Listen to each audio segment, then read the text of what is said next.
और बात पते की में इस समय की बड़ी खबर आपको बता दें, आरएसएस प्रमुख मोहन भागवत ने बड़ा बयान दिया है। सच्चा धर्म वही जो लोगों को सुख दे, जिस धर्म में दुख होता है वो धर्म नहीं, ये मोहन भागवत का बड़ा बयान।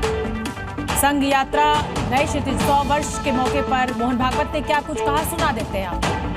संतुलित ढंग से जीवन जीना, संतुलित ढंग से जीवन जीना सिखाना, वो जो नियम है संतुलन का, वो धर्म है। धर्म ये बैलेंस है, वो किसी एक्सट्रीमिटी पर जाने नहीं देता। इसलिए धर्म को हमारे यहां कहते हैं मध्यम मार्ग, द मिडल वे। ये सारा जो आचरण है, अपने जीवन को धार्मिक जीवन बनाकर सारी दुनिया को देना, इसकी आवश्यकता है। आज की दुनिया संबंधों को तरस रही है। मुख्यमंत्री योगी आदित्यनाथ के सख्त आदेशों के बाद यूपी में दवा माफियाओं पर बड़ी कार्रवाई शुरू हो गई है। हम आपको बता दें कि योगी के सुपर 30 अब नकली दवा के सौदागरों का सफाया करने में जुटे हैं। आपदा में चौथे दिन भी मेडिकल स्टोर और दवा गोदामों पर छापेमारी हुई है और इस कार्रवाई में एसटीएफ, ड्रग अफसर और असिस्टेंट कमिश्नर लेवल के अफसर शामिल हैं। यानी अब आगरा हो या लखनऊ, यूपी के किसी भी कोने में नकली दवा के धंधेबाज बच नहीं पाएंगे, क्योंकि योगी के स्पेशल 30 में एसटीएफ, ड्रग विभाग और पुलिस टीमें शामिल हैं। इसी कड़ी में आज आगरा के कई मेडिकल शॉप में छापेमारी हुई, जिसमें बुखार, खांसी, एंटीबायोटिक, एंटी एलर्जी, शुगर और पेन किलर दवाओं का जखीरा मिला है। दरअसल 4 दिन पहले एक दवा कारोबारी ने एसटीएफ को 1 करोड़ की रिश्वत की पेशकश की थी, जिसे गिरफ्तार किया गया था। इसी जांच में पता चला कि यह नकली दवाएं चेन्नई से मंगवाई जा रही थीं, जिन्हें यूपी के आगरा में डिलीवर किया जाता था।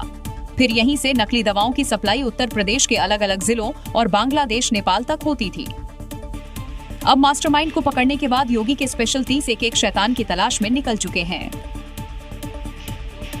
दिल्ली की सियासत में फिर भूचाल आ गया है। आम आदमी पार्टी के दिल्ली अध्यक्ष सौरभ भारद्वाज के घर ईडी ने आज छापेमारी जब की थी कल, तो कार्रवाई के बाद आम आदमी पार्टी ने बीजेपी पर निशाना साधा। वहीं सौरभ भारद्वाज ने भी खुलकर मोर्चा संभालते हुए ईडी को चुनौती दे डाली।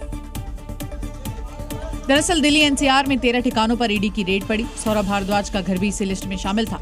ईडी को कुछ सुराग मिले थे और उसी के आधार पर छापेमारी की गई। जैसे ही ये कार्रवाई पूरी हुई तो सौरभ भारद्वाज ने ईडी को ओपन चैलेंज दिया और यहाँ तक बोल दिया कि डरेंगे नहीं, क्योंकि केजरीवाल के चेले हैं। मैंने कहा भैया मुझे अरेस्ट करना तो कर ले, मैं 2 साल लिखवा के आऊँ, मैं अंदर रहूंगा। इतना ही नहीं, भारद्वाज ने उपराज्यपाल पर भी सीधे वार किया। मुझे इस चीज की धौंस मत करो, ठीक है? मैंने उन्हें ये बात 3 बार उनको ऑफर किया कि अरेस्ट करना, अरेस्ट कर लो, तुम्हारे कहने से काम नहीं करूंगा, अरविंद केजरीवाल के चेले। और आरोप लगा दिया कि ईडी के जरिए उन्हें झूठे केस में फंसाया जा रहा है। एलजी विनय कुमार सक्सेना ने पूरी क्रिमिनल कॉन्स्पिरेसी रची है मुझे एक झूठे मुकदमे में फंसाने की। यानी दिल्ली की सियासत में तलवारें खिंच चुकी हैं। एक तरफ ईडी का शिकंजा कसते जा रहा है, तो दूसरी तरफ आम आदमी पार्टी खुली चुनौती देने के मूड में है।